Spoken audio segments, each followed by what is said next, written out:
Hello guys, welcome to Study IQ. So let's start. Okay, first of all, PPTs have already been uploaded to this channel, right? So CSA with Sainil Nagre. So you can get PPT from over here, and apart from that, जो crux material that I usually provide, वो भी upload हो चुका है. So you can get it from there. And let's wait for a minute for other guys to join in. Thereafter we'll start. अगर कोई doubt रहेगा तब तक आपका, you can ask me guys. Okay. तो will start in a minute. Okay, take a break of a minute and 1 minute में चालू करते हैं. तब तक कोई भी डाउट अगर रहेगा then just ask me. Okay guys,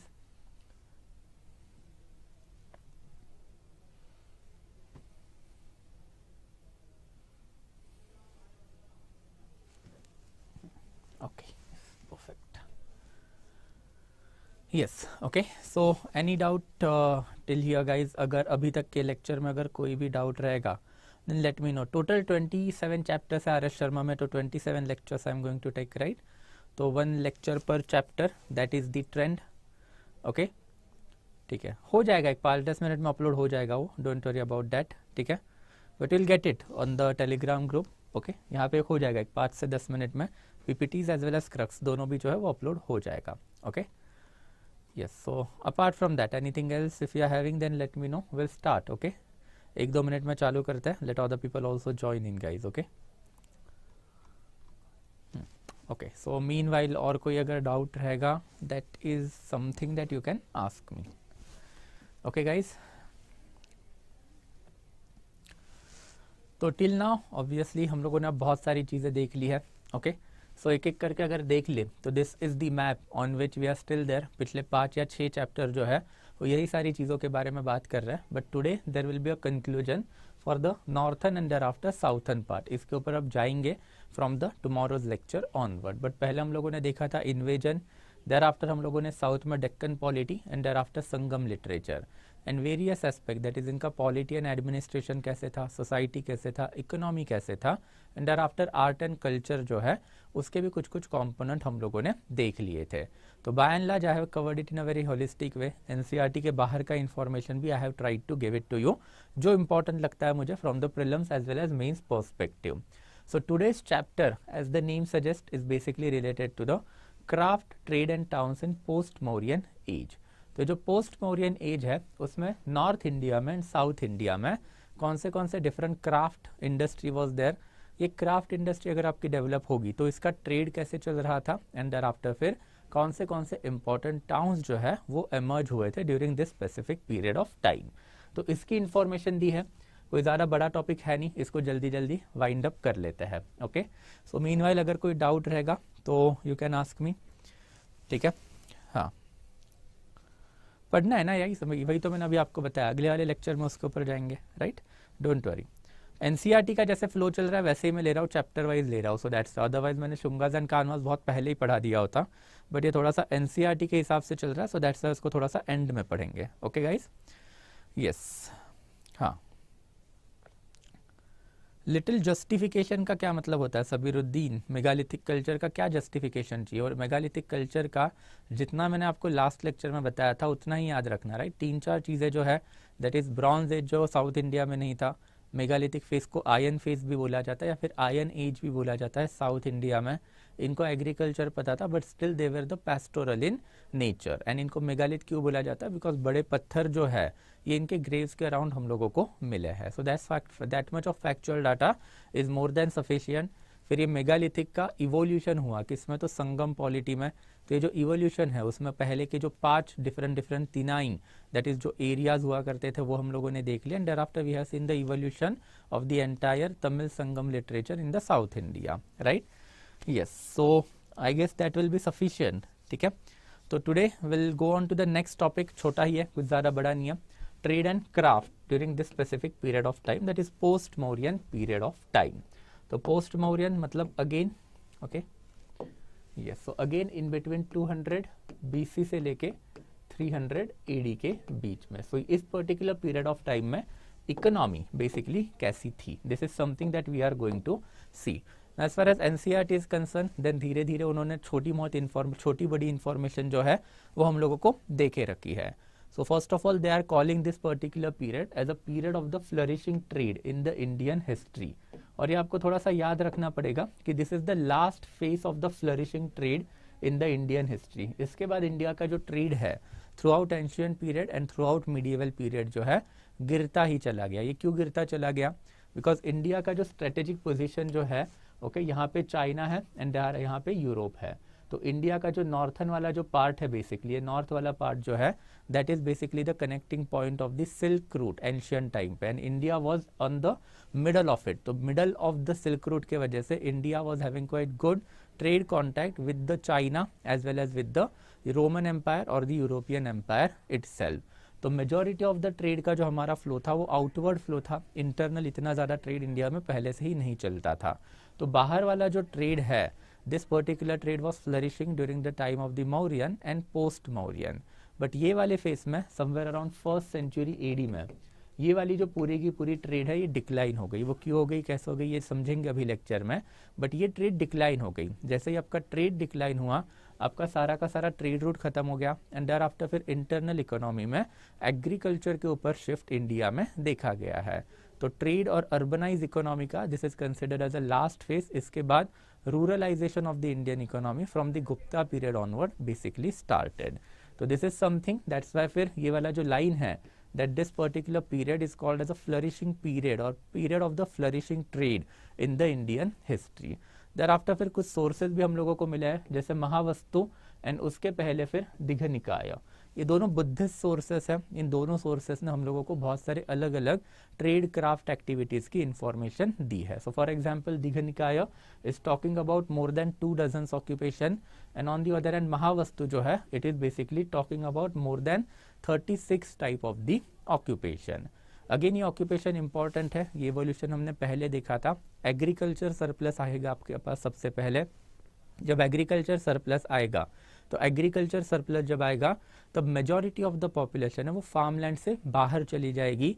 they can focus upon multiple profession, and जब वो मल्टीपल प्रोफेशन चालू करेंगे तो मल्टीपल क्राफ्ट जो है वो इंडिया में शुरू हो जाएगा। जैसे गोल्ड स्मिथ है, आयरन स्मिथ है, देयर आफ्टर फिर different type of the you can consider pottery makers है। तो ये different trade and craft activity है इंडिया में चालू हो गई। एंड फिर ये जो मटेरियल बनेगा, माल बनेगा, उसको बेचने के लिए फिर एक इलेबोरेट ट्रेड नेटवर्क इंडिया में डेवलप्ड होंगे एंड अल्टीमेटली इंडिया क्या बनेगा, एक अर्बन इकोनॉमी बनेगा। ये वाला जो प्रोसेस है लेटर वैदिक पीरियड से मौर्यन तक कैसे इवॉल्व हुआ ये हमने पहले ही देख लिया था। एंड मौर्यन के बाद अब ये वाली पीरियड में ये वाली जो चीज़ें हैं और एक्सेंचुएट हो गई, काफ़ी बढ़िया तरीके से चली। ये क्यों चली? बिकॉज अभी जो इंडिया का ट्रेड है वो एकदम पीक पे था, रोमन के साथ चल रहा था। इंडिया के बहुत सारे आइटम्स हम लोग रोमन्स को देते थे एंड इन रिटर्न रोमन से हम लोगों को क्या आता था, तो बुलियन आता था। बुलियन मतलब basically gold and thereafter silver के कॉइन्स आते थे। तो दैट्स वाई ये ट्रेड एक्टिविटी इस पर्टिकुलर पीरियड ऑफ टाइम में बढ़ी। एंड जब ट्रेड बढ़ा तो आपका जो मल्टीप्लिसिटी ऑफ द प्रोफेशन है, different type of the craft जो है वो भी इंडिया में बढ़ने लग गए। देयर आफ्टर फिर कुछ और इन्फॉर्मेशन दे के रखिए। तो for example Shataka is a type of the cloth जो उस टाइम पे चलता था, जो मथुरा के अराउंड बनता था। अपार्ट फ्रॉम दैट एक दो चीज़ आपको याद रखनी पड़ेगी कि हम लोगों को ताम्रलिप्ति जो पोर्ट है, ओके, तो ताम्रलिप्ति जो है ये बंगाल के अराउंड का पोर्ट है। तो यहाँ पे हम लोगों को different type of the seals के एविडेंसेस मिले हैं विच अगेन अटेस्ट की यहाँ पे बड़ी लार्ज लेवल पे जो इंडस्ट्रियल ट्रेड जो थी वो होती थी। अपार्ट फ्रॉम दैट पाटलिपुत्र जो है वो भी काफ़ी फेमस ट्रेडिंग सेंटर था। एंड पाटलिपुत्र में क्या बनते थे, तो बीड्स बनते थे। ये बीड्स क्या होते हैं हम लोगों ने हड़प्पा के टाइम पे देखा था, मैंने आपको इसका इमेज भी दिखाया था। I hope it is quite recollectable as of now कि बीड मेकिंग इंडस्ट्री क्या होता है। तो Pataliputra was famous for the bead making industry. Thereafter ये जो मथुरा है it was famous for the textile industry. तो ऐसे एविडेंसेस जो हम लोगों को इस टाइम पे मिले हैं। Coin minting was good. हमने देखा था कि Indo Greek was the first ruler जिन्होंने इंडिया में गोल्ड कॉइन इशू किए थे। एंड देयर आफ्टर वो पहले रूलर थे जिन्होंने ऐसे कॉइन इशू किए थे जिसके ऊपर राजा का इमेज एंड राजा का नाम क्लियरली लिखा था। So they issue first type of the coin which can be attributed to a specific king. But उसके बाद हमने ये भी देखा था कि अब सिर्फ गोल्ड कॉइन ही नहीं, तो गोल्ड के साथ सिल्वर, फिर कॉपर, फिर लीड, देयर आफ्टर पोटीन। तो डिफरेंट मेटल के जो कॉइन्स है वो इंडिया में अब इशू होने लग गए थे। अगर डिफरेंट मेटल या फिर डिफरेंट कॉइन्स अगर इंडिया में इशू हो रहा है तो इसका जो मेटल है उसकी इंडस्ट्री भी काफ़ी फ्लरिशिंग रही होगी एंशियंट इंडिया में। Thereafter different type of the potteries हम लोगों को मिली है। अगेन पॉटरी का सिग्निफिकेंस मैंने आपको पहले भी बताया था, क्या होता है कि pottery is basically the item of storage. आज के टाइम पे हम लोग वाटर स्टोर करने के लिए पॉटरी का यूज करते हैं, बट पुराने जमाने में water and thereafter grains दोनों स्टोर करने के लिए पॉटरी का जो इस्तेमाल है वो हुआ करता था। एंड पॉटरी से हमें मटेरियल कल्चर के बारे में भी पता चलता है। Again in a quick look अगर हम देखें तो अगर आपके घर में चीनी मिट्टी का कटोरा रहेगा तो that is basically rich pottery which shows that कि आपकी जो फाइनेंशियल कंडीशन है दैट इज गुड। वैसे अगर आपके घर में कोई ऐसा पॉट है जिसको just for the show and shining के लिए आपने ला के रखा है, तो obviously it again shows that your material condition is good. But अब गांव के लेवल पे जाओ या फिर गरीब आदमी के घर पे जाओ, वहाँ पे आपको सिर्फ दो टाइप के पॉट मिलेंगे। एक होता है रेड कलर का पॉट या फिर दूसरा मिलेगा आपको ब्लैक कलर का पॉट, और उसके अंदर पानी ही रखा हुआ रहता है। तो बेसिकली मटका होता है वो, राइट। तो ये जो मटका है इट क्लियरली शोज कि it is a sturdy type of the material, sturdy मटका है, तो वो गरीब लोगों के घर में है। तो पॉटरी शोज की सोसाइटी में सोशल स्ट्रेटिफिकेशन है कि नहीं। एंड फिर पॉटरी में बहुत सारी चीज़ें हम लोगों को और भी पता चलती है, राइट। जैसे फॉर एग्जाम्पल अभी के लिए अगर आप पकड़ोगे तो अगर हिंदू घर में अगर आप जाओगे तो पॉटरी के ऊपर यूजुअली आपको सिंबल किसके मिलेंगे, तो स्वास्तिका के मिलेंगे, कमल का डिज़ाइन मिलेगा, देयर आफ्टर फिर काउस के डिज़ाइन आपको पॉटरी पे मिलेंगे। बट वैसे अगर आप इस्लामिक घर पे जाओगे तो वहाँ के पॉटरी के ऊपर ह्यूमन फिगर्स यूजुअली नहीं होती है, कैलीग्राफी होती है या फिर कुरान के कुछ वर्सेस लिखे होते हैं। तो ऐसी वाली जो इन्फॉर्मेशन है वो हम लोगों को पॉटरी से मिलती है। ये भी हम लोगों ने पहले वाले लेक्चर में सारी चीज़ें देख ली थी। तो यहाँ पे भी हम लोगों को different type of the potteries जो है वो मिली है। तो डिफरेंट टाइप ऑफ पॉटरी में again black and red ware जो है वो हम लोगों को यहाँ पे भी सबसे ज़्यादा मिला है। तो ब्लैक कलर की पॉटरी, रेड कलर की पॉटरी, ब्लैक एंड रेड जो है उसके ऊपर के कलर भी हो सकते हैं एंड देयर आफ्टर डिज़ाइन भी हो सकती है। सो ब्लैक कलर की पॉटरी उसके ऊपर रेड कलर का डिज़ाइन, या फिर रेड कलर की पॉटरी उसके ऊपर ब्लैक कलर का डिज़ाइन। एंड देयर आफ्टर फिर different type of the guilds की अभी हम लोगों ने बहुत सारी चर्चा की है। ड्यूरिंग द लेटर वैदिक पीरियड हम लोगों को गिल्ड्स सबसे पहले मिले हैं। तो उस टाइम पे उनको क्या बोला जाता था, तो श्रेणी, नगर, निगम, पूरा, ये डिफरेंट डिफरेंट नेम थे गिल्ड के। During the time of the Mauryan period हमने देखा था Acharya Chanakya has given us the elaborate information regarding guild. तो क्या इन्फॉर्मेशन चाणक्य ने हम लोगों को दी है, that this guild are basically commercial organisation जिनको राजा के पास रजिस्टर करवाना पड़ता था। King was the ultimate authority but internal autonomy was given to the guild. तो judicial as well as revenue power was there of guild over its member. And thereafter मैंने आपको एक एग्जाम्पल भी दिया था कि तक्षशिला का guild, and thereafter Pataliputra का गिल्ड, एंड देयर आफ्टर एक तलवार वाला जो है कि कैसे बाइंग, सेलिंग एंड परचेस वाला सारा जो चीज़ है ये लोग मैनेज करते थे। तो गिल्ड्स के भी हम लोगों को अब यहाँ पे काफ़ी इलेबोरेट एविडेंसेस मिलना चालू हो गए हैं। तो 3 टाइप के गिल्ड्स हम लोगों को मिले हैं बेसिकली, उसमें से 2 के नाम एनसीईआरटी ने दे के रखे हैं, तीसरे का भी नाम आपको पता होना चाहिए। तो 3 टाइप ऑफ द गिल्ड्स हम लोगों को मिले। तो एक है गिल्ड ऑफ द क्राफ्ट्समैन, एक है guild of the merchant, and एक गिल्ड ऑफ द लॉजिस्टिक्स।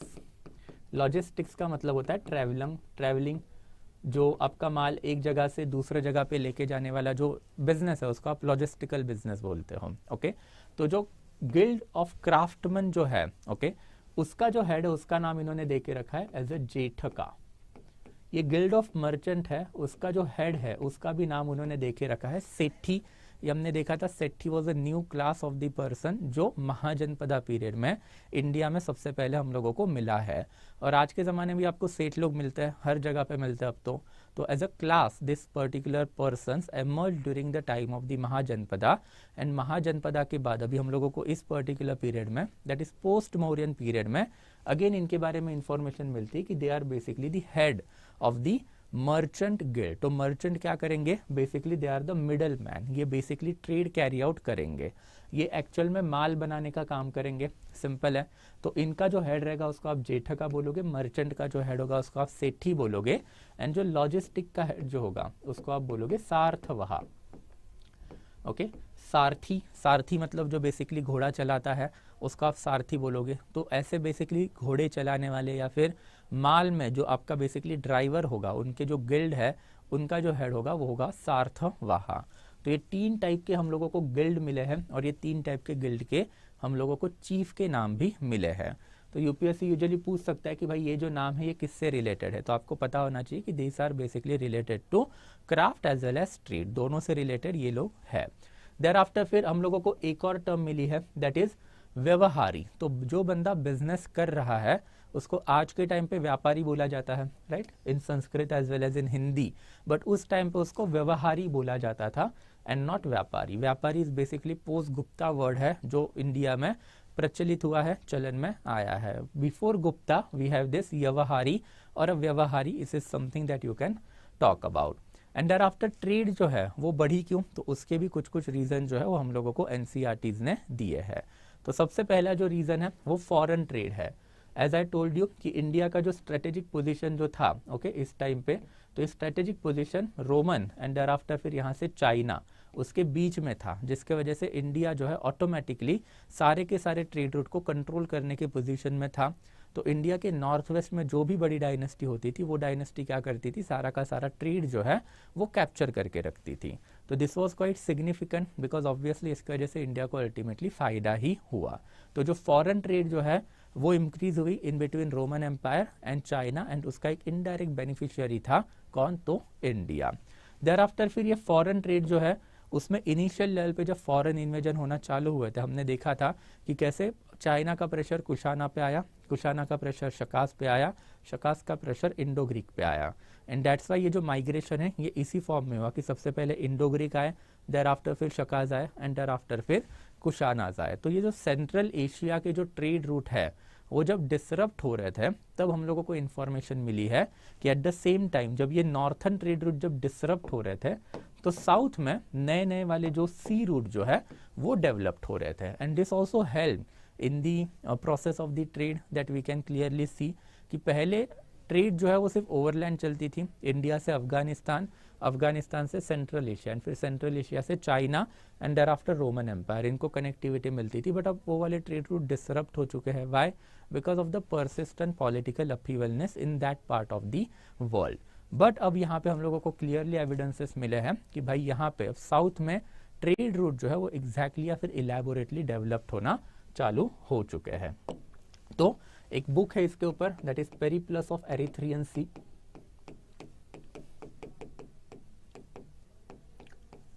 अब ये बुक किसने लिखी हम लोगों को नहीं पता, बट ये जो पेरिप्लस ऑफ एरिथ्रियन सी जो है ये हम लोगों को इंफॉर्मेशन देती है कि trade between Bharuch and Barbaricon, Bharuch and Barbaricon के बीच का जो ट्रेड है उसका एक इलेबोरेट वर्जन ये वाले बुक ने हम लोगों को दे के रखा है। इस बुक का unfortunately we do not know the author, but ये book is quite important because उस टाइम पे पोस्ट मौर्यन पीरियड में जो भी नेवल ट्रेड चलती थी वो नेवल ट्रेड में कौन से आइटम ट्रेड होते थे, देर आफ्टर ट्रेड में कौन से पिट स्टॉप मतलब कहाँ कहाँ पे शिप्स रुकती थी, देर आफ्टर कौन सा एरिया कौन से राजा के अंडर था, ये सारी चीज़ें बताने का काम जो है वो ये वाले बुक ने हमारे लिए करके रखा है। एंड यहाँ पे थोड़ा सा okay if I show it to you then this is the map, आपको मिल जाएगा एकदम एंड में। तो इसको अगर दिख नहीं रहा होगा तो थोड़ा सा जूम करके देखोगे ओके। तो ये वाला मैप जो है okay it is basically the trade routes of India in between 200 BC से लेके 300 AD के बीच में। तो if you look at this specific map, ठीक है, तो ये मैप के एकदम इस तरफ अगर आप देखोगे, ठीक है, तो this is basically you can clearly सी, यहाँ पे आपको समझ में आएगा ओके।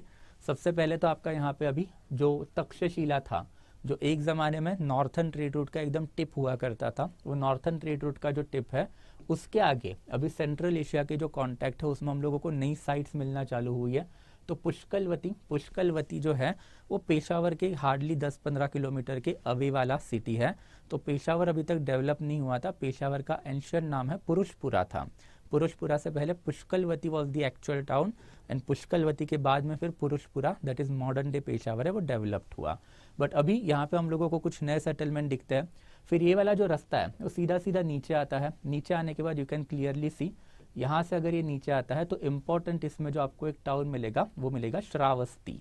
तो ये श्रावस्ती एंशियंट टाइम पे भी काफ़ी इंपॉर्टेंट टाउन था, it used to be the capital of the Kosala dynasty.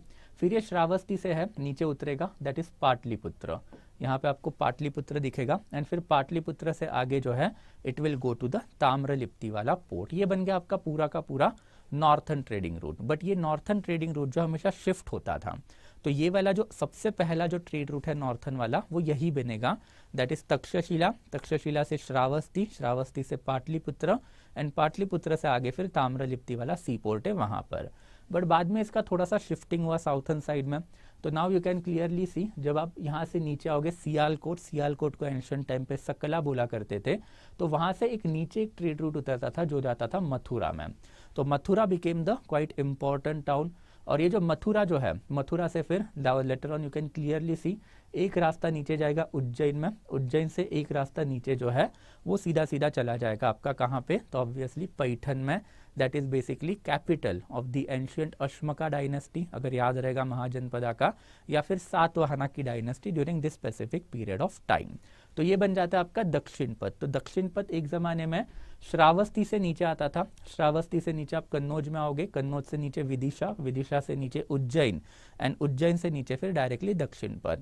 But अभी ये वाला जो नया है that is Mathura, that is quite prominent during this specific period of time. और ये वाले जो ट्रेड रूट है ये डिसरप्ट हुए थे for a some period of time, जब इंडो ग्रीक, देयर आफ्टर फिर शकाज, एंड देयर आफ्टर फिर कुशानाज, इन दोनों के बीच में Pahlavas were also there. But we have already seen कि पहलवाज जो है वो पर्शिया की डायनेस्टी, उसका और इंडिया का एज सच कोई लेना देना था नहीं। तो ये तीनों जो डायनेस्टीज है उनकी वजह से जब ये ट्रेड रूट डिसरप्ट होना चालू हो गए, तब फिर इन्होंने क्या किया, जो कोस्टल रूट है वो ढूंढना चालू कर दिए थे। तो now you can clearly see Bharuch, okay, that is Bharukachchha, जो इंपॉर्टेंट ट्रेडिंग रूट है। इसके बारे में मैंने आपको सातवाहना के टाइम पे भी बताया था कि Bharuch and thereafter Soparaka, that is Sopara, ये दोनों इंपॉर्टेंट ट्रेडिंग पोर्ट थे सातवाहना के। तो यहाँ से now you can clearly see west जो कोस्टल ट्रेडिंग रूट है वो डेवलप्ड होना इन्होंने चालू कर दिया था। तो भरूच से एक रास्ता सीधा निकलता था पटला के लिए, पटला से रूरका, एंड यहाँ से फिर अलेक्जेंड्रोपोलिस, काफी इंपॉर्टेंट टाउन है। This town was on the ancient silk route. तो एक नया रेड रोड इन्होंने बना दिया था। And thereafter as far as coastal trade is concerned, then ये जो बैरबेरिकॉम है जो मैंने अभी आपको बताया था, पेरिप्लस ऑफ एरिथ्रियन सी है, तो उसमें ये वाले जो टाउन है Barbaricon and thereafter Soparaka and Bharuch, इनका ट्रेड। यूपीएससी एक बार ऐसे सवाल पूछ चुका है कि वेस्टर्न कोस्ट में कौन से पोर्ट थे एंड ईस्टर्न कोस्ट पे कौन से पोर्ट है। तो अभी आपको पता होना चाहिए कि यहाँ पे ईस्टर्न पोर्ट पे हम लोगों को ताम्रलिप्ति मिला है, एंड वेस्टर्न पोर्ट पे हमारे पास कौन से इंपॉर्टेंट है, तो Sopara, Bharuch, and thereafter फिर बैरबेरिकॉम। ये जो बैरबेरिकॉम है ये अभी मॉडर्न डे कराची के अराउंड आप इसको कंसिडर कर सकते हो।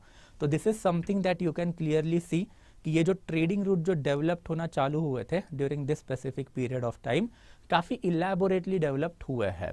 एंड फिर यही ट्रेडिंग रूट जो है इसके आजू बाजू में जो मॉडर्न टाउन जो है उस जमाने के वो आए थे। तो कौन से मॉडर्न टाउन थे, तो हमारे पास पुष्कलवती है, तक्षशिला है, सकला भी है। सकला was the capital of the Indo Greek dynasty in India, right. Pushkalavati है, ये कैपिटल थी किसकी, तो कुषाण की। तक्षशिला तो एंशियंट टाइम से ही बहुत सारे रीजनल डायनेस्टी की कैपिटल इंडिया में रही है।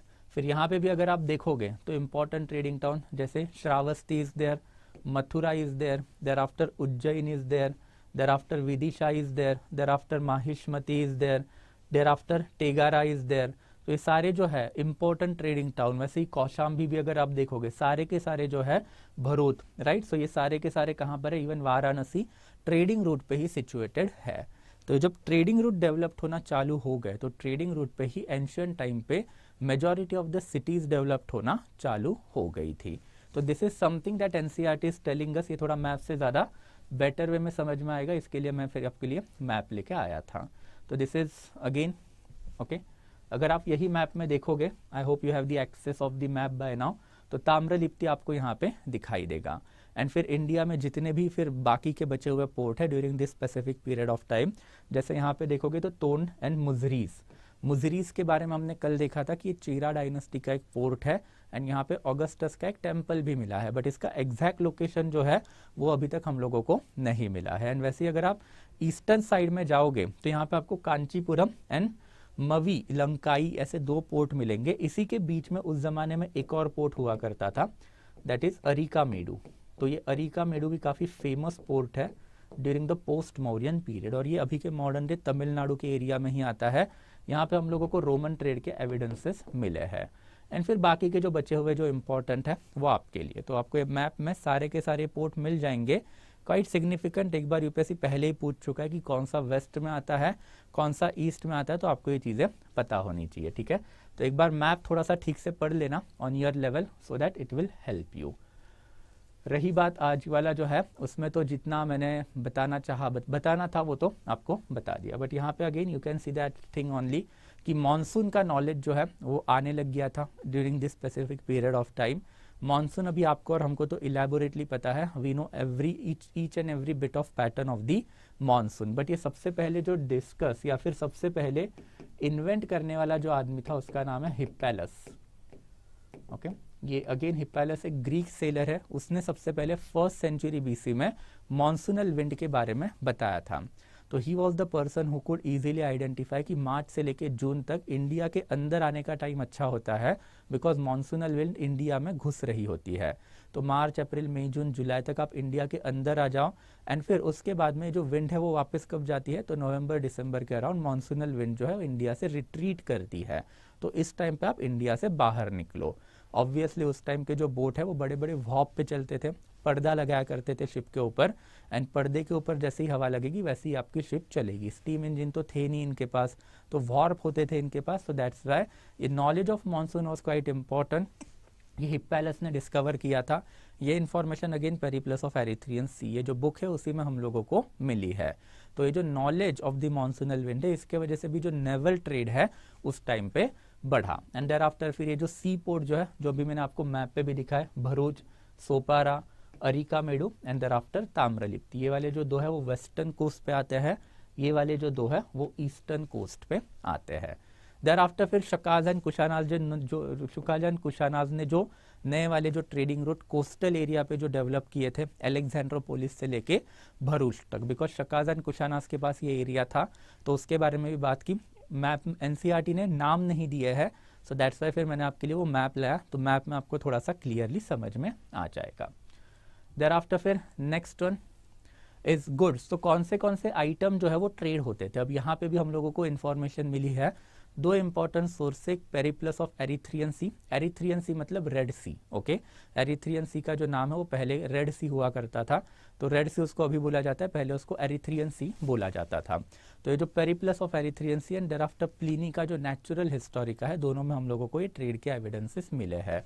तो रोमन से हम लोगों के पास क्या क्या आता था, सबसे पहले तो रोमन जो हम लोगों को muslin type of cotton cloth ये देते थे, pearl, jewel, precious stones, okay. तो ये सारी जो चीजें हैं, सॉरी ये एक्सपोर्ट था इंडिया का एंड रोमन का इंपोर्ट था, तो ये इंडिया से जाता था रोमन को। एंड देयर आफ्टर फिर इंडिया के पास क्या आता था रोमन से, तो ऑब्वियसली रोमन जो है हम लोगों को देते थे इंडियन मतलब wine, thereafter wine amphora. Wine amphora ये ऐसा जार होता है जिसको बेसिकली पकड़ने के लिए दोनों साइड से ये होते थे, हैंडल होते हैं, उसको आप एम्फोरा बोलोगे। तो wine and thereafter wine amphora and most importantly gold and silver, okay. तो multiple items were traded, but इसमें एक ही चीज याद रखो, जो सबसे इंपॉर्टेंट आइटम ऑफ ट्रेड जो था वो था पेपर एंड स्पाइसेस। तो ये जो स्पाइसेस होगा या फिर पेपर जो होगा, ओके, पेपर का मतलब होता है काली मिर्च, तो इसको जो है ये लोग यवन प्रिय बुलाया करते थे, यवन प्रिय। और फिर यहाँ से इंडिया ये चीज भेजता था रोमन को, इन रिटर्न आते थे गोल्ड एंड सिल्वर के कॉइन। तो अगर ऐसा वाला ट्रेड चलता रहा देन ऑब्वियसली क्या होगा, बैलेंस ऑफ ट्रेड इंडिया के फेवर में आएगा। एंड अगर बैलेंस ऑफ ट्रेड इंडिया के फेवर में आ गया तो लॉस किसको हो रहा है, तो रोमन्स को हो रहा है। तो दैट्स वाई प्लिनी जो है, ओके, उसने ये सबसे पहले इशू हाईलाइट किया था इन रोमन पार्लियामेंट कि भाई ये जो चीज़ हो रही है गलत हो रही है, okay. The balance of trade is heavily shifted in favour of India. जो हम लोगों को क्या दे रहे हैं, तो हम लोगों को कॉटन दे रहे हैं, जो हम लोगों को क्या दे रहे हैं, तो हम लोगों को स्पाइसेस दे रहे हैं, एंड इन रिटर्न हम लोग उनको क्या दे रहे हैं, तो गोल्ड कॉइन दे रहे हैं। तो प्लिनी का जो नेचुरल हिस्टोरिक है उससे हम लोगों को ये इन्फॉर्मेशन मिली है कि अप्रॉक्सीमेटली 50 मिलियन गोल्ड कॉइन जो है वो रोमन से इंडिया में पिछले 2 सेंचुरी में, मतलब 1st सेंचुरी बीसी से लेके 1st सेंचुरी एडी तक इंडिया में आ चुके हैं। And this is quite significant number. अगर 5 मिलियन गोल्ड कॉइन अगर रोमन से इंडिया में आ चुके हैं तो this is quite significant loss of wealth for the Roman. And that's ultimately जब प्लिनी ने ये इशू हाईलाइट करना चालू कर दिया, अल्टीमेटली रोमन्स ने इंडिया के साथ वाला जो ट्रेड है बैन कर दिया। एंड जब ये ट्रेड बैन हुआ तो ऑब्वियसली उसका रिपरकशन भी पड़ेगा, एंड वो पड़ा भी, बिकॉज इंडिया में हमने देखा था कि during this period of time gold coin काफ़ी अच्छे खासे अमाउंट में इशू हुए थे। तो be it Indo Greek, thereafter Kushanas, okay, इन सब ने क्या किए थे, गोल्ड कॉइन जो वो इंडिया में इशू करके रखे थे। बट ये गोल्ड आ कहाँ से रहा था, रोमन से आ रहा था। इन रिटर्न हम इनको स्पाइसेस दे रहे थे, कॉटन दे रहे थे। अब रोमन ने बोला कि भाई ट्रेड नहीं करेंगे। अगर रोमन ने ट्रेड बैन कर दी तो इंडिया में गोल्ड आएगा क्या, नहीं आएगा। और यही एविडेंसेस फिर हम लोगों को इसके बाद जो है मिलना चालू हो गए थे। तो this is something about the items जो ट्रेड हो रहे थे, एंड उसके वजह से अल्टीमेटली क्या इम्पैक्ट इंडिया के ऊपर इसका पड़ा। ओके, देयर आफ्टर फिर मॉनिटरी इकोनॉमी, तो different type of the coins, अगर फायदा हुआ तो फायदा भी तो दिखाना पड़ेगा। तो different type of the coin, जिसमें कुशाना ने सबसे पहले गोल्ड कॉइन इशू करके रखे थे। देयर आफ्टर ये गोल्ड आता कहाँ सा था, तो ऑब्वियसली सेंट्रल एशिया, मतलब रोमन ट्रेड से आता था। कुछ कर्नाटका का जो कोलार गोल्ड फील्ड है, दैट इज KGF, वहाँ से आता था। एंड कुछ वाला जो है वो झारखंड वाले एरिया से ये लोग लाते थे। कुशाना के गोल्ड कॉइन को आप दिनार बोलोगे। ओके, ये दिनार जो है वो गुप्ता के टाइम पे भी वर्ड जो है वो यूज हुआ करता था। तो Gupta as well as Kushana के जो गोल्ड कॉइन है उसको दिनार बोला जाता था। अपार्ट फ्रॉम दैट हम लोगों को बहुत सारे डिफरेंट मेटल के कॉइन्स भी मिले हैं, that is lead, protein and copper. हम लोगों ने जब किंग देखे थे तो किंग के साथ साथ कौन से किंग ने कौन से कॉइन इशू किए हैं वो हमने देखा भी था, जिसमें लीड एंड पोतीन जो है वो सातवाहनाज ने यूजुअली इशू किए थे, राइट। तो सातवाहनाज ने इनको मैक्सिमम पीरियड, मैक्सिमम अमाउंट में इशू किया था। एंड देयर आफ्टर जो कॉपर कॉइन जो है को कुशाना ने इंट्रोड्यूस किए थे। लार्जेस्ट नंबर के जो कॉपर कॉइन है वो भी हम लोगों को कुशाना के पीरियड के मिले हैं। Largest number of the gold coin है वो हमको गुप्ता के पीरियड के मिले हैं। ओके, एंड देयर आफ्टर फिर कॉपर एंड ब्रॉन्ज कॉइन जो है वो इंडिया में लोकल रूलर्स है उन्होंने भी इशू किए थे। कुछ लोकल रूलर्स के नाम जो वो हम लोगों को NCERT ने दे के भी रखे हैं, दैट इज यूधेयाज जो अराउंड हरियाणा एंड पंजाब वाला एरिया कैप्चर करके रखे थे, एंड नागाज, ये जो नागाज जो है वो central India and thereafter eastern India की ट्राइब्स हुआ करती थी। एंड देयर आफ्टर फिर मॉनिटरी इकोनॉमी, मतलब for the first time barter system जो है उसके साथ साथ लार्ज अमाउंट में token currency that is coins का इस्तेमाल जो इंडिया में बढ़ने लग गया था। इसके पहले वाला जो ट्रेड था वो किस पे चलता था, मेजरली बार्टर पे चलता था। बट अभी हम लोगों को barter as well as coin दोनों के एविडेंस एम्पल अमाउंट में मिले हैं, जिससे हमने यही कंक्लूड किया है कि जो टोकन करेंसी है वो टोकन करेंसी इस टाइम पे अच्छे खासे लेवल पे इशू हो गई थी। ओके, देयर आफ्टर फिर next one, as far as towns are concerned, then ये टाउन जो है इसको मैंने अभी आपको मैप पे दिखाया था कि बहुत सारे डिफरेंट टाउन जो है वो इंडिया में आ चुके थे। तो northern as well as southern trading route पे कौन से टाउन्स हैं, अगेन आपको ये मैप में ही दिख जाएंगे कि डिफरेंट जो ट्रेडिंग टाउन्स जो है वो सारे के सारे जो ट्रेडिंग रूट है उसी के ऊपर सिचुएटेड थे। एंड देयर आफ्टर फिर कुछ इनमें से जो टाउन है ओके वो कुछ स्पेशल इंडस्ट्रीज के लिए भी फेमस थे।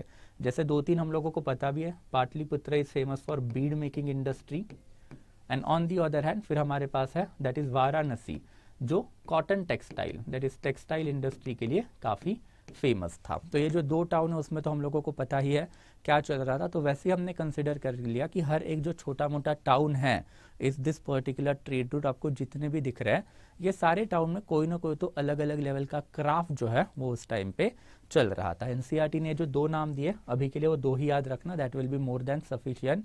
मुझे नहीं लगता है इसके बाहर UPSC कुछ और पूछेगी। अल्टीमेटली ये जो रीज़न है कि भाई टाउन्स क्यों आए, तो वही है कि जो ट्रेड रूट जो इंडिया में डेवलप्ड हुए उसके वजह से आए थे। तो जस्ट अ फैक्चुअल डाटा, एक बार वो आपको अभी अपने लेवल पे पढ़ लेना, मैप के साथ पढ़ोगे तो थोड़ा सा हेल्प हो जाएगी। And thereafter decline of the trade, ultimately decline of the trade is quite significant. Roman ने जैसे ही ट्रेड बैन कर दिया तो रोमन ने ट्रेड बैन करने के बाद इंडिया में उसके रिपरकशन दिखे। तो रिपरकशन कहाँ पे दिखे, तो इंडिया का जो उत्तर पथ एंड दक्षिण पथ है वो अब धीरे धीरे खत्म होने लग गया था, ट्रेड रूट धीरे धीरे बंद होने लग गए थे।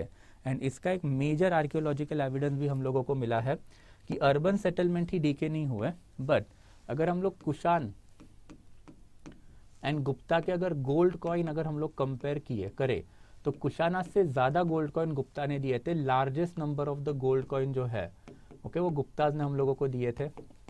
Okay, but in this aspect Kushana के जो गोल्ड कॉइन थे वो 100% प्योर थे, बट गुप्ता के जो गोल्ड कॉइन है वो सिर्फ 50% प्योर है। मतलब प्यूरिटी की अगर बात करें तो कुशाना के गोल्ड कॉइन में आपको दूसरा कोई भी मेटल नहीं मिलेगा। 100% प्योर गोल्ड कॉइन कुशाना जो है उन्होंने इशू किए थे। But on the other hand जब हम लोगों ने गुप्ता का जो सोने का सिक्का है उसको पिघलाया तो हम लोगों को ये पता चला कि गोल्ड में कुछ ना कुछ तो इम्प्यूरिटीज है, कुछ ना कुछ तो मिलावट है। ये मिलावट किसकी थी? अदर मेटल की, silver as well as copper. तो ये मेटल में अगर इम्प्यूरिटीज डाल रहे तो इट क्लियरली शोज कि अब इंडिया में गोल्ड है, जो अवेलेबिलिटी ऑफ द गोल्ड जो है वो डिक्लाइन हो रहा है। एंड दैट्स वाई स्टेट जो है वो इम्प्यूरिटीज ऐड कर रहा है किसमें? तो अपने गोल्ड कॉइन में। तो इट ऑल्सो क्लियरली शोज कि जो ट्रेड का डिक्लाइन जो है, जो कुशाना पीरियड से ही सेट इन हुआ था, वो बाय द गुप्ता पीरियड काफ़ी हैवी हुआ था, जिसकी वजह से इंडिया में गोल्ड मिलना बंद हो गया था। एंड अगर गोल्ड मिलना बंद हो रहा है तो मतलब रोमन के साथ हमारा जो ट्रेड है वो भी अब डिक्लाइन हो चुका है। जो प्लिनी ने बताया वो सच है। तो this is the information that we have got from the archaeological sources कि by the time of the Gupta period India के अर्बन सेटलमेंट भी कम हो गए एंड इंडिया में जो कॉइन्स इशू होते थे उसमें इम्प्यूरिटीज बढ़ गई। तो उसका मतलब गोल्ड अवेलेबिलिटी हमारी कंट्री में अब कम हुआ था। तो this is something that we have got to know from the archaeological sources. So I hope it is quite clear. Different type of the craft में हम लोगों को एनसीईआरटी ने बस ये दो ही नाम दिए हैं बेसिकली, कि textile industry, coin minting industry. But इसके अलावा फिर obviously different type of the you can consider जो गिल्ड है, दैट इज क्राफ्ट पर्सन वाला गिल्ड जो मैंने आपको बताया, एंड देयर आफ्टर फिर मर्चेंट का गिल्ड एंड सार्थवाह का गिल्ड। ये यही बताता है कि बहुत सारे मल्टीप्लिसिटी ऑफ द प्रोफेशन या फिर बहुत सारे क्राफ्ट इंडिया में आ चुके थे। ये क्राफ्ट जो है उसको और या फिर वो माल का जो ट्रेड करने के लिए इंडिया में मल्टीपल ट्रेड रूट आ चुके थे। और ये जब मल्टीपल ट्रेड रूट जब आएंगे आपके पास, तो मल्टीपल ट्रेड रूट्स के साथ साथ ओके आपके क्या होंगे, तो अर्बन टाउन जो है वो भी आपके कंट्री में बढ़ेंगे। और ये अर्बन टाउन बढ़ने का सबसे इंपॉर्टेंट टाउन ये रीज़न ये भी था कि इंडिया का जो माल था उसको डिमांड थी, कहाँ पे थी, तो ऑब्वियसली वो थी यूरोपियन कंट्री में। तो यूरोपियन कंट्री में सारा का सारा माल पहुंचाया जाता था। एंड एक और फायदा इंडिया को वही था कि India was a transit route. Transit route किसके लिए? इस तरफ चाइना, उस तरफ रोमन एम्पायर। तो चाइना से जो सिल्क आता था वो इंडिया के थ्रू ही आगे बेचा जाता था। तो ये बेसिकली सिल्क रूट के लिए India was a transit item, या फिर India was carrying out a transit trade off the silk root. हम बनाते नहीं थे, हम चाइना से लेके आते थे और फिर यहाँ से आगे उसको भेज देते थे। तो this is something that we have got to know from this specific chapter. छोटा ही चैप्टर है, इसके बहुत सारे एस्पेक्ट मैंने इन शकाज, कुशाना, सातवाहना जो हमने पढ़े थे उसी में कवर अप कर लिए थे। एक बार वो वाली सारी चीज़ें भी देख लेना। But apart from that this will be it. Okay, तो first of all bit about the course and thereafter I'll be taking your doubt. So obviously as you might be knowing I am the faculty of the history optional over here, but this is something related to the GS course and not history optional. तो मैंने पहले से भी ये चीज़ बता के रखी है कि जो एक अच्छा फाउंडेशन कोर्स जो रहता है that is a necessity of the time. Okay, necessity of the time इसी की वजह से है क्योंकि बहुत सारे लोग जो है मतलब मैक्सिमम पॉसिबल किड जो है वो एक फाउंडेशन कोर्स हमेशा करते हैं। सो अगर वो कर रहे आपने नहीं किया तो एक कंपैरेटिव डिसएडवांटेज हमेशा ही सेट इन रहता है। बिकॉज ऑब्वियसली जो बंदा करेगा उसके पास ज़्यादा रिसोर्सेज अवेलेबल रहेंगे, उसके पास एक मेंटर का एक्सेस रहता है, एंड देयर आफ्टर एक अच्छा गाइड उसको मिल जाता है who can guide his preparation in a well trajectory way. तो इन दिस पर्टिकुलर एस्पेक्ट आपको भी ये जो फाउंडेशन कोर्स है उसको बिल्कुल स्किप आउट नहीं करना है। If you are preparing for 2014 वाला attempt, okay sorry 24 not 14 sorry 2024 वाला attempt, then obviously this is something for you. okay, so at study IQ we always believe in affordability. अगर आप ऑफलाइन मार्केट में जाओगे तो ये जो कोर्सेस है वो 1.5-2 लाख के रहते हैं एंड उसकी क्वालिटी भी आपको पता ही है, बात कर लेना एक बार बच्चों से। So that's why in order to tackle this problem pre plus mains का comprehensive programme is something that we have already launch. This will be batch almost 8 now, जो 30th नवंबर से we are going to launch. तो if you are preparing for the UPSC या फिर 2024 का attempt अगर आपको prepare करना है then this is something that you shall be joining. क्यों ज्वाइन करना चाहिए? तो because of the material, cartel made material आपको मिलेगा, thereafter access to the faculty. Faculties का एक अच्छा टीम है हमारे पास। तो अच्छा टीम जब आपके पास रहेगा तो delivery of the content is also something that is important. And thereafter आपके पास मेंटरशिप का भी एक्सेस रहेगा, you can call your mentor at any given time, और आपके जो भी डाउट होंगे academic as well as non academic वो दोनों भी आपके सॉल्व हो जाएंगे। एंड इफेक्टिव वे में you can comprehensively prepare your prelims as well as main. So if you are preparing for 2024 attempt, then you can avail this particular course at a very affordable rate of 19,000 approximately, and in order to avail this particular course at a maximum possible discount, use the code SN Live. So that will be it from my side guys. Again जाते जाते you will get the access to this PPT, and thereafter PPT के साथ साथ फिर जो crux material which basically I provide for the revision purpose, दोनों at this Telegram group. So join it and get that material from there, ताकि पढ़ने में थोड़ी आसानी हो जाएगी। अभी के लिए मार्केट में कोई भी जो क्रक्स मटेरियल है आप RS शर्मा का वो अवेलेबल नहीं है, तो this is something that I am providing you, it will always aid your preparation in an efficient manner. So that will be it from my side guys today. Now I will be taking your doubt, अगर कोई doubts आपको रहेंगे then you can let me know. Okay guys,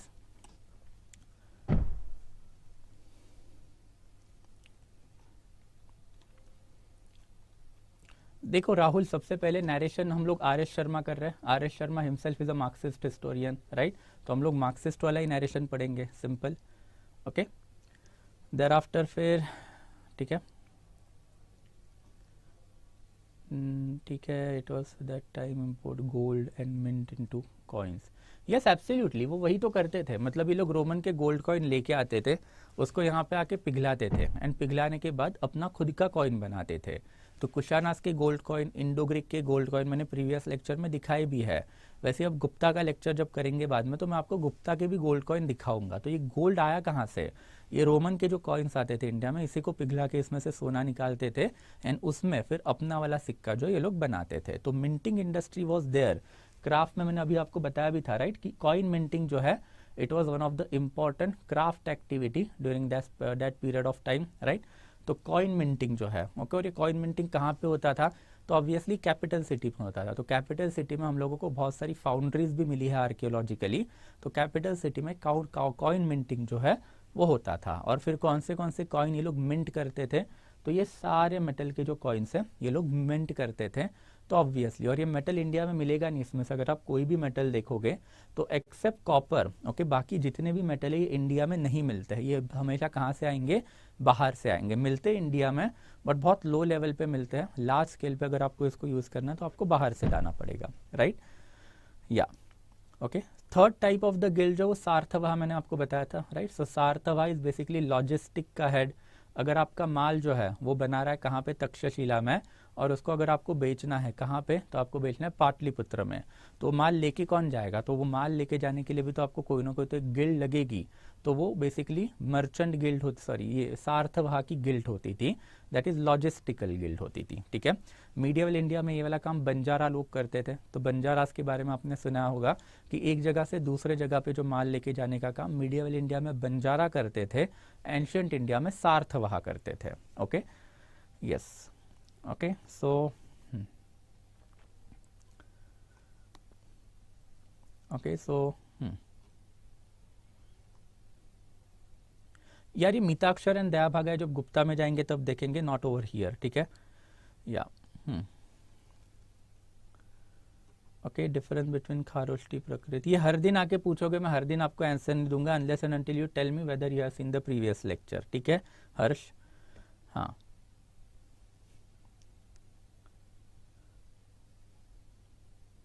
ना कोई NCERT पढ़ने की जरूरत ही नहीं। अगर आप ये कर रहे हो तो एनसीईआरटी का सारा डाटा आपको यहाँ पे मिल रहा है, प्लस एनसीईआरटी के ओवर एंड अबो जो इन्फॉर्मेशन आपको लगेगी, जो यूपीएससी यूजुअली आजकल पूछ रही है, तो that is also I am passing to you. तो उसके बाद वापस एनसीईआरटी पढ़ने का कोई सेंस नहीं है, राइट? जो इंपॉर्टेंट डाटा आपको वहाँ पे मिल जाएगा, मेरे क्रक्स मटेरियल में तो मिल ही जाएगा। तो क्रक्स मटेरियल एक बार कर लेना फिर उसके लिए, ठीक है? यस, हाँ,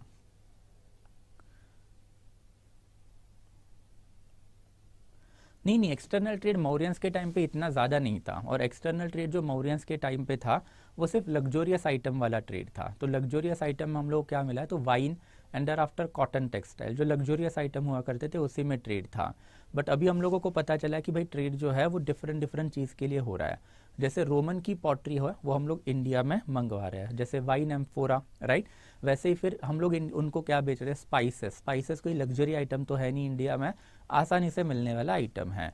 तो छोटी छोटी चीज़ों की जो डिमांड है वो वेस्टर्न मार्केट में बढ़ी, रोमन एम्पायर में बढ़ी, एंड फिर ये इंडिया से वहाँ पे जाने लग गई, एंड फिर वहाँ से इन रिटर्न हम लोगों को क्या आने लग गया, गोल्ड आने लग गया। This is quite significant. अगर हम लोग मौर्यंस के पीरियड की बात करें तो मौर्यंस के पीरियड में हमारा जो ट्रेड कॉन्टैक्ट था किसके साथ था, at the most Indo Greek के साथ था, जो बैक्ट्रिया अफगानिस्तान में बैठे थे।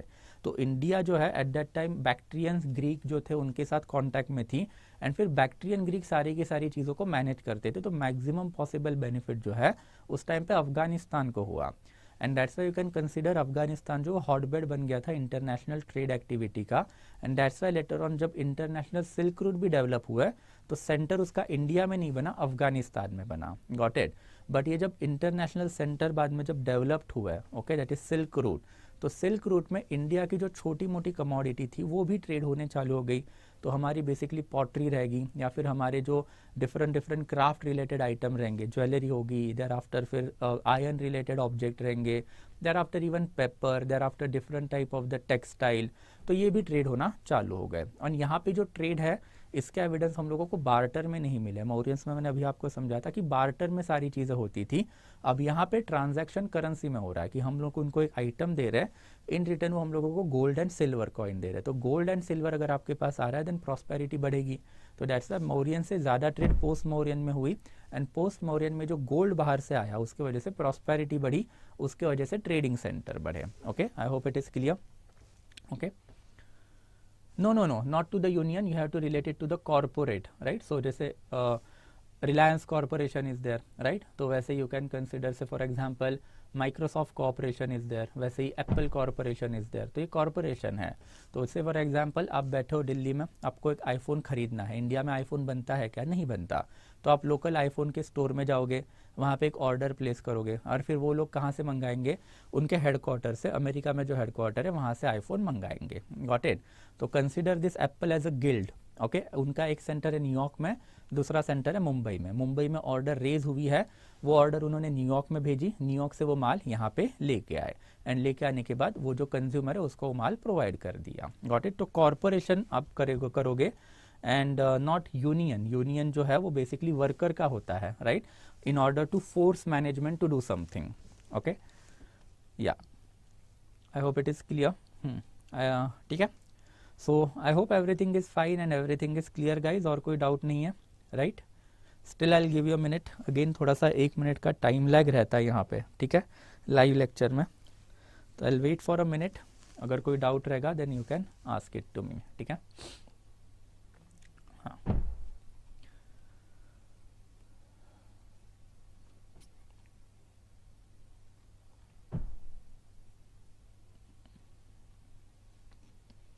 यस, एनीथिंग एल्स गाइज, और कोई डाउट रहेगा तो जल्दी जल्दी बताइए। ओके,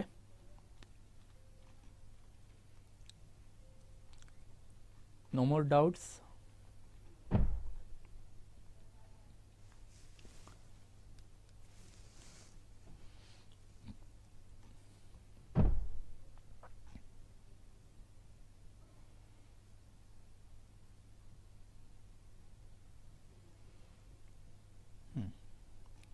चलो यार, thank you so much, thank you guys. हाँ, यस यार, मैंने पहले से ही बताया था, that is more than sufficient. देखो, एक कॉस्ट बेनिफिट एनालिसिस होता है। अगर आप अपर चीज़ करना चाहोगे तो sky is a limit in UPSC, right. तो that's why I am asking you कि जितना मैं करवा रहा हूँ उतना मोर देन सफिशिएंट है। अगर उसमें से अगर आपको नहीं आया तो ट्रस्ट में बाकी किसी को भी नहीं आएगा। तो this is a comparative competition UPSC में। अगर आप लूज आउट हो रहे हो तो दूसरे भी लूज आउट होंगे इसमें, that is my guarantee to you, ठीक है। मैं ये क्लेम नहीं कर सकता कि भाई यूपीएससी सब मेरे में से ही पूछेगी, nobody can claim it, but मैं ये तो डेफिनेटली क्लेम कर सकता हूँ कि इसके बाहर का अगर यूपीएससी ने कुछ पूछ लिया ना तो वो किसी को नहीं आएगा। गॉट इट, सिंपल है। ओके, चलो, okay, so I hope that is enough. Okay, no more doubts are there. So thank you so much guys, again will meet tomorrow 7 o'clock, ठीक है। तो will start with the next chapter, ठीक है। चलो, thank you so much guys, I will be stopping the lecture now. मिलते हैं कल 7 o'clock।